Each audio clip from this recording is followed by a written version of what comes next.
Halo teman-teman sejawat para calon apoteker hebat. Di antara kalian, ada nggak sih yang berminat untuk menjadi seorang apoteker yang bekerja di Balai Besar Pengawas Obat dan Makanan?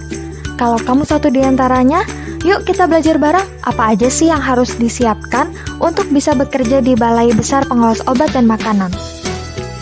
Yang pertama yang harus kita ketahui, bahwa BPOM dan BBPOM adalah dua hal yang berbeda.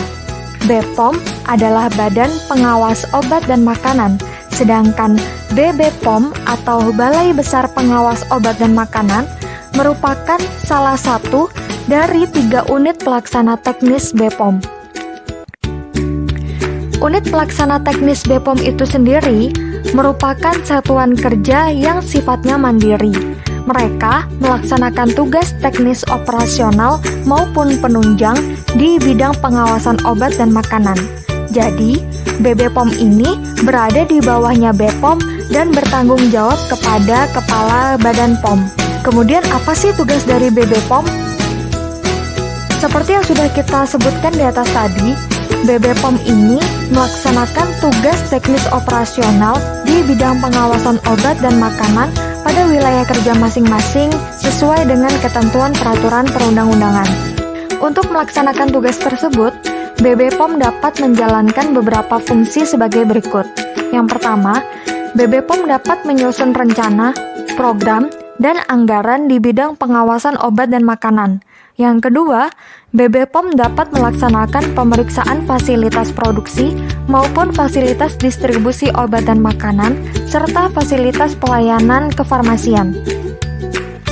Yang ketiga, BBPOM dapat melaksanakan sertifikasi produk dan sertifikasi fasilitas produksi dan distribusi di bidang obat dan makanan. Yang keempat, BBPOM dapat melaksanakan sampling obat dan makanan. Yang kelima, BBPOM dapat memantau label dan iklan di bidang obat dan makanan.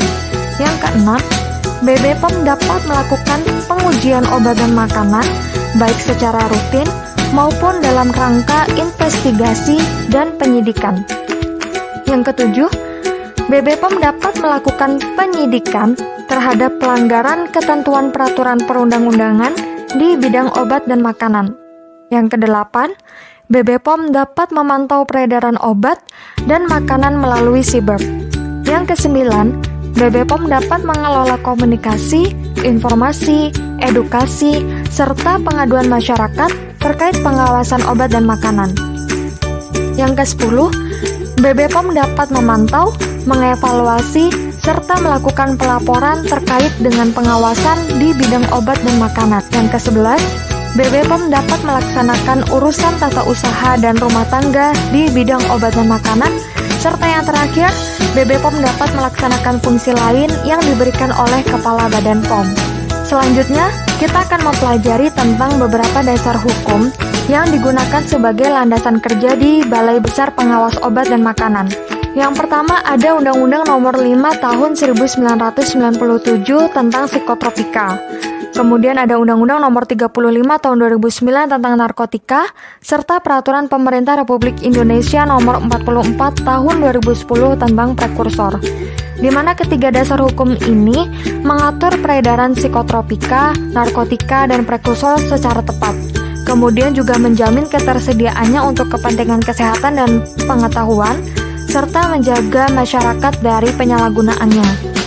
Dasar hukum yang selanjutnya ada Undang-Undang Nomor 36 Tahun 2009 tentang kesehatan, di mana setiap orang berkewajiban untuk ikut mewujudkan, mempertahankan, dan meningkatkan derajat kesehatan masyarakat setinggi-tingginya. Selanjutnya ada Undang-Undang Nomor 18 Tahun 2012 tentang pangan, di mana undang-undang ini mengatur penyelenggaraan pangan yang bermanfaat untuk memenuhi kebutuhan dasar manusia. Adapun dasar hukum yang lainnya dapat teman-teman akses di jdih.pom.go.id.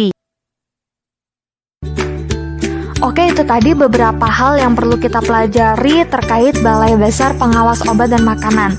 Selanjutnya, kita intip-intip sedikit yuk, apa aja sih capaian kerja yang sudah berhasil dilakukan oleh Balai Besar Pengawasan Obat dan Makanan di Samarinda.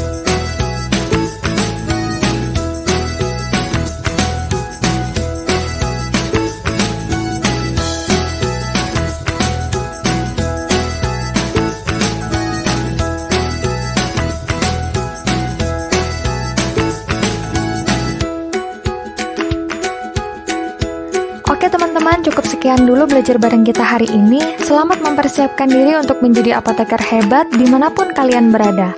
Terima kasih dan sampai jumpa.